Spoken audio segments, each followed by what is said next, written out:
do this. My name's Donna Creighton, and I'm 56, and I've lived on the island for 20 years.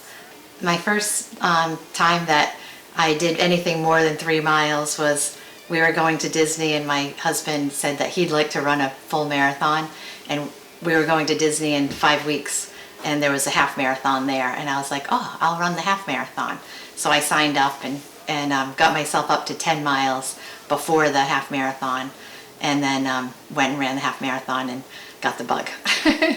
After running that first half marathon, I ran a few more half marathons, and my times were decent, and people that I knew that ran marathons, friends, started telling me that you could probably qualify if you tried to run.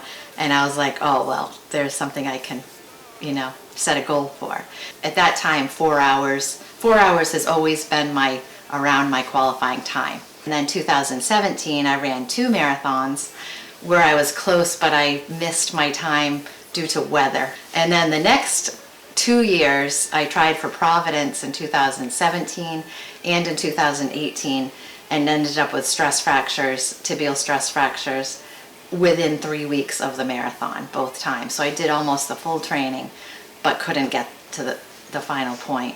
And at that point, my doctor told me that we need to fix this. We need to figure out why. So I had 4 tibial stress fractures. Last year, I attempted again in Providence and missed my time by 1 minute and 24 seconds because I had cramping for 6 miles. And then I tried again in Hingham at the Beantown Marathon, and still had cramping for the last 4 miles. I was on the ground at mile 26.1, flat on the ground, couldn't get up. And I got up and made my qualifying time with 3.5 minutes to spare.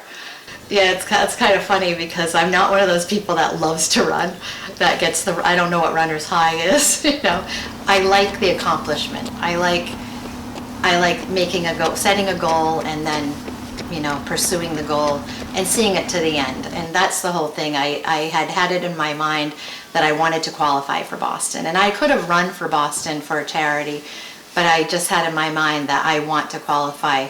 And, I'm getting older and older, and it gets harder each year. But I just felt like I could do it, and I really wanted to do it.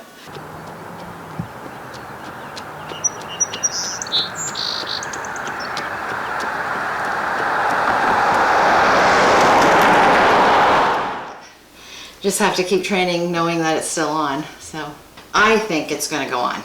So I'm just going to keep in my head that I think it's going to go on until I hear differently. Right.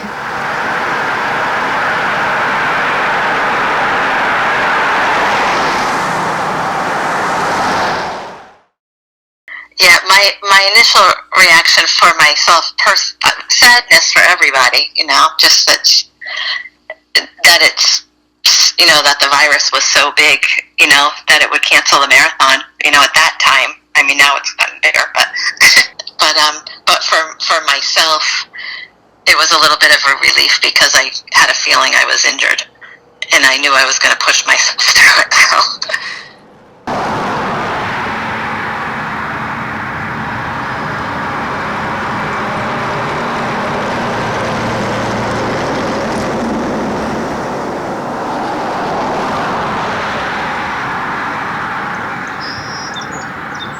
So we just got to take it with the flow and be thankful that we're healthy, because that's most important.